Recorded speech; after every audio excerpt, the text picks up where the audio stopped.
अस्सलाम वालेकुम, मेरा नाम है शहज़ाद। आज की इस वीडियो में हम प्राइमैक्स के इन्वर्टर की कंप्लीट सेटिंग करना सीखेंगे, चाहे वो 6 केवी का हो, 4 केवी का हो या 3 केवी का हो। तो ऐसे तमाम इन्वर्टर जिनका डिस्प्ले जो है वो इस तरह का होता है, तो उनकी जो सेटिंग है वो तकरीबन सेम ही होती है, चाहे वो फ्रोनोस का हो, ज़िवनी का हो या कोई और हो। ये तमाम इन्वर्टर जो हैं वो थोड़े से ओल्ड मॉडल में हैं, तो इनका जो सॉफ्टवेयर है वो सारों का तकरीबन सेम ही है, तो सेटिंग भी सेम ही होगी। तो 1-2 पैरामीटर्स होते हैं, वो किसी में कम होते हैं या किसी में ज़्यादा होते हैं या किसी में आगे-पीछे होते हैं। तो बाकी नॉर्मली 90% जो सेटिंग है वो सारों की सेम ही हो जाती है। तो स्क्रीन में ये देखिए, इसकी स्क्रीन है, इसके ऊपर 4 बटन्स आपको नज़र आएँगे। एक राइट साइड पे है एंटर, ये है डाउन, ये है अप और इसके साथ एस्केप है। तो आपने सेटिंग में एंटर होने के लिए इस बटन को 3 सेकंड के लिए दबाए रखना है, एंटर को। उसके बाद सेटिंग में आप एंटर हो जाएँगे और सेटिंग आपको 001 पे ले आएगी। जो 001 सेटिंग है ये है रीसेट सेटिंग। ऐसे तमाम इन्वर्टर की सेटिंग जो है, अगर आप इसे सेटिंग को रीसेट करना चाहते हैं तो आपने GOH में लाकर डाउन वाला एरो से एंटर कर देना, तो आपकी सेटिंग जो है वो रीसेट हो जाएगी।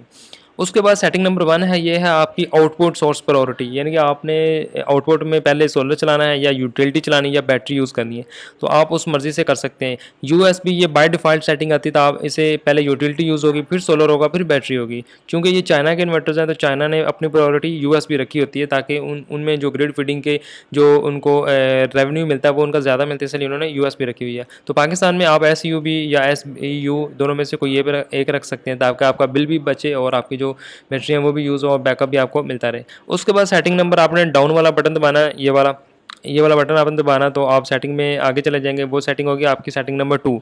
अब ये है आपके चार्जिंग एम्पेयर्स, आपने बैटरियों को कितने एम्पेयर से चार्ज करवाना है। इसमें आपने एक चीज़ का ख़्याल रखना है कि ये जो चार्जिंग है ये सोलर की और ग्रिड की दोनों की मिला के चार्जिंग है। अगर आपके पास लेड एसिड बैटरीज़ हैं तो आपने इसे 20 एम्पेयर, 30 एम्पेयर, 40 एम्पेयर अपनी मर्ज़ी से कर लेने हैं, ताकि वो बैटरियों की कैपेसिटी के मुताबिक रखी जाती है सेटिंग, ताकि आपकी बैटरियाँ जो है वो ओवरचार्ज ना हो और उससे ख़राब ना हो और बैकअप जो है आपको ठीक मिले। उसके बाद सेटिंग नंबर आपकी आ जाती है 3। ये है एसी इनपुट वोल्टेज। ये वो वोल्टेज हैं जब आपका इन्वर्टर सोलर पे या बैटरी पे काम कर रहा होगा, तो आपको जो आउटपुट में वोल्टेज मिलेंगे वो एपीएल या यूपीएस मिलेंगे। अब एपीएल में ये होता है कि आपके जो जैसे ही लाइट जाएगी, तो आपका जो इन्वर्टर है वो जैसे ही बैटरी पे शिफ्ट होगा तो थोड़ा-सा एक झटका लेगी लाइट से। तो ये जो है इसकी जो रेंज है वो इसकी वाइड रेंज होती है वोल्टेज की, और जो यूपीएस की इसकी जो रेंज है वो नैरो होती है। तो आपने नॉर्मली एपीएल कर देना है, ताकि इन्वर्टर के ऊपर किसी तरह का कोई बोझ ना आए।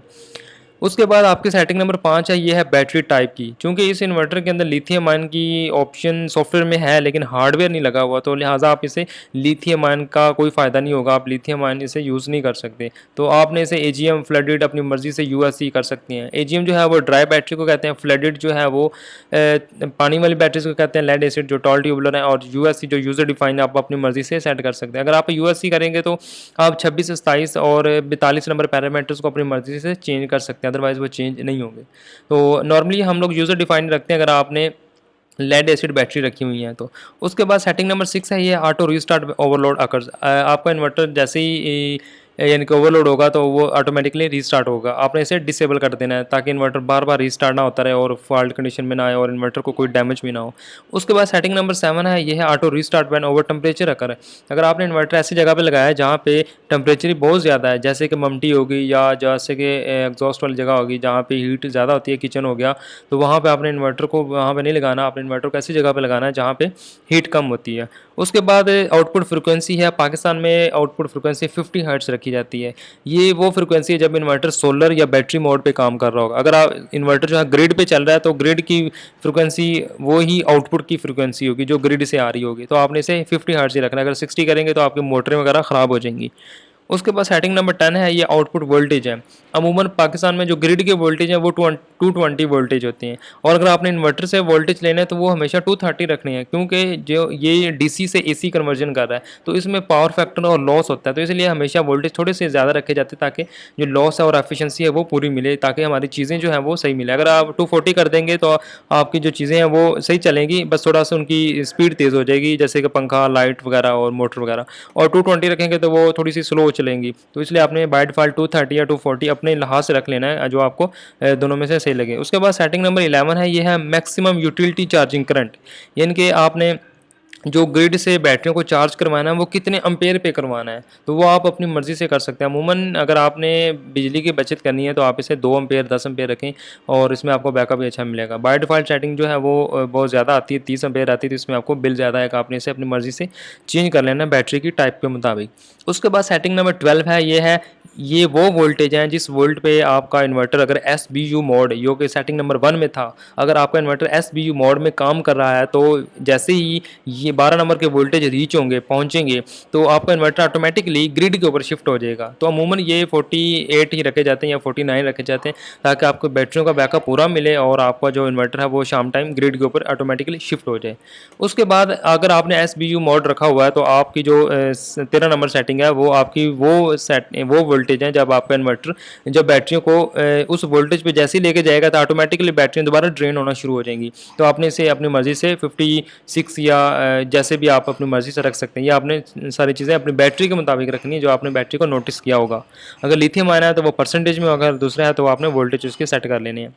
और दूसरा इसमें ये भी देखें, अगर लिथियम आयन होता तो यहाँ पे इनकी परसेंटेज शो होनी थी, तो इन्होंने यहाँ पे इसकी कोई परसेंटेज नहीं दिखाई, यहाँ पे सिर्फ सारे वोल्टेज ही दिखाए थे। इसका मतलब है यहाँ पे लिथियम आयन ये सपोर्ट नहीं करता इन्वर्टर। उसके बाद सेटिंग नंबर 16 है, ये है चार्ज सोर्स प्रायोरिटी। आपने बैटरियों को किस से चार्ज करवाना है। CSO का मतलब है पहले दिन के वक्त सारा दिन सोलर से चार्ज होंगी और रात के वक्त ग्रिड से चार्जिंग होगी।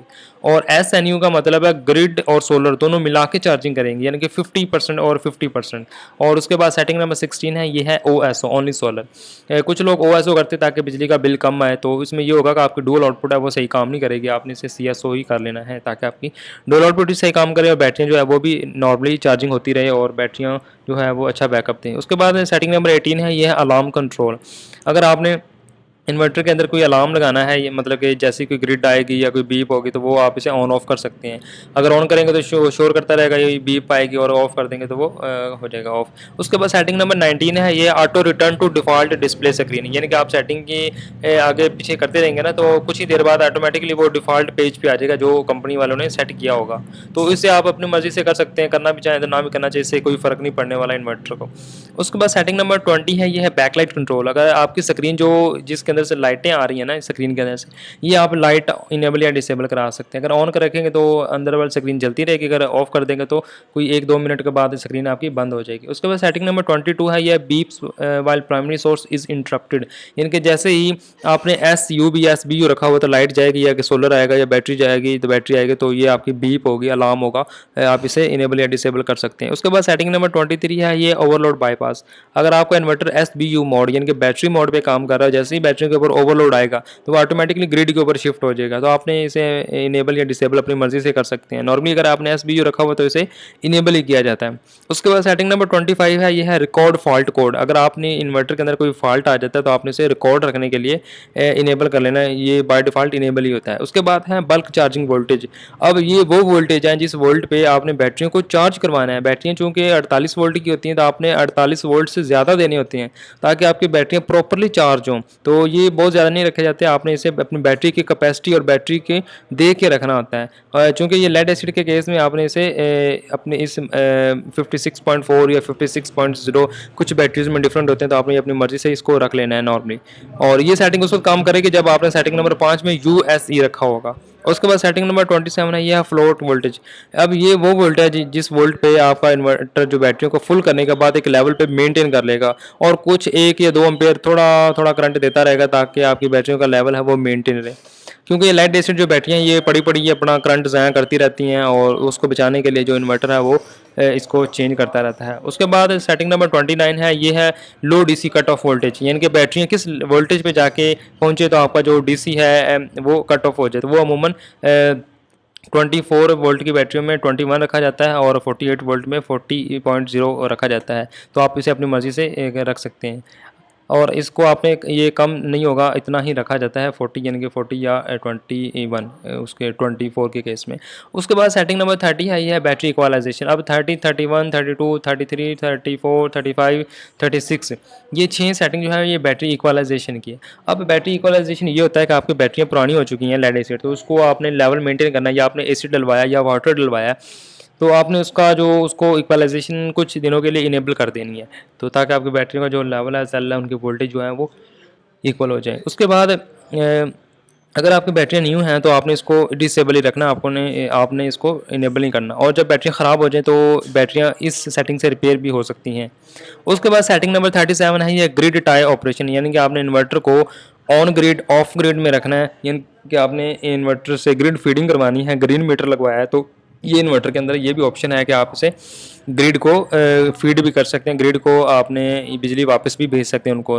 तो नॉर्मली ये ऑफ होता है, और अगर ऑन रखेंगे तो जो आपकी एनर्जी होगी पहले सोलर से घर के लोड होगा, फिर बैटरी चार्ज होगी, जो बचेगी वो ग्रिड को फीड कर देगा। अगर आपका ग्रीन मीटर नहीं लगा तो आपने इसे ऑफ कर देना, अदरवाइज़ आपका बिल बहुत ज़्यादा आएगा। और दूसरा आपकी एलईडी ऑन हो जाएगी, और हो सकता है गवर्नमेंट की तरफ से कोई स्ट्रिक्ट एक्शन हो जाए और आपके ऊपर कोई केस वगैरह भी हो सकता है मीटर का छेड़छाड़ के साथ। उसके बाद सेटिंग नंबर 38 है, ये है ग्रिड टाई करंट।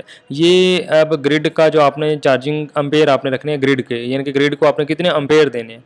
तो नॉर्मली बाय डिफ़ॉल्ट जो 10 एम्पेयर रखे हुए हैं, तो आपने कोशिश करनी कि चूँकि ये इन्वर्टर IP21 है तो इनके अंदर जो ग्रिड के जो चार्जिंग है वो ज़्यादा नहीं रखे जाते, ताकि इन्वर्टर के ऊपर किसी किस्म का बोझ ना आए। ये इन्वर्टर चूँकि इतना ज़्यादा लोड बर्दाश्त नहीं करता, आपने घर की चीज़ें भी चलाई होंगी, बैटरी भी चार्ज कर रहा है और ग्रिड फीडिंग भी कर रहा है, तो इन्वर्टर जो है वो हाई एफिशिएंसी से काम करेगा, तो वो उसके अंदर मसले आना शुरू हो जाएंगे, इसकी लाइफ कम हो जाएगी। तो आपने इसे जो ग्रिड फीडिंग के चार्जिंग एम्पेयर बहुत कम कर देने हैं, ताकि थोड़ी बहुत ही होती रहे। उसके बाद सेटिंग नंबर 30, ये उस वक्त केस में होगा जब आपने ग्रीन मीटर लगवाया होगा। उसके बाद सेटिंग नंबर 39 है, ये है एलईडी बैटरी। इन्वर्टर की स्क्रीनिंग के ऊपर डिफरेंट तरह की कंपनी ने एलईडी लगाई होती है, तो आप इसे अपनी मर्ज़ी से ऑन ऑफ करवा सकते हैं। उसके बाद सेटिंग नंबर 41 है, यह है डुअल आउटपुट की। अगर आपने डुअल आउटपुट ऑन करनी है तो आपने इसे L2 O कर देना, और अगर आपने ऑफ करनी है तो L2 ऑफ कर सकते हैं। उसके बाद सेटिंग नंबर है 42, ये है enter dual output functional voltage. ये वो वोल्टेज है जिस वोल्ट पे जाके आपकी जो बैटरी है वो जैसे ही पहुंचे तो आपका जो जैसी ग्रिड जाएगी तो आपका जो बैटरी के ऊपर लोड आएगा तो आपका L2 ऑफ हो जाएगा। तो अमूमन ये 48 ही रखे जाते हैं ताकि बैटरियाँ जो हैं वो बैकअप के लिए आपकी पड़ी रहें। तो ये थी हमारी कंप्लीट वीडियो जिसमें मैंने आपको कंप्लीट सेटिंग करना सिखाई। अगर आपको वीडियो अच्छी लगे तो इसको लाइक कर लें, चैनल को सब्सक्राइब कर लें, और मिलते हैं एक नई वीडियो में। तब तक के लिए अल्लाह हाफिज़।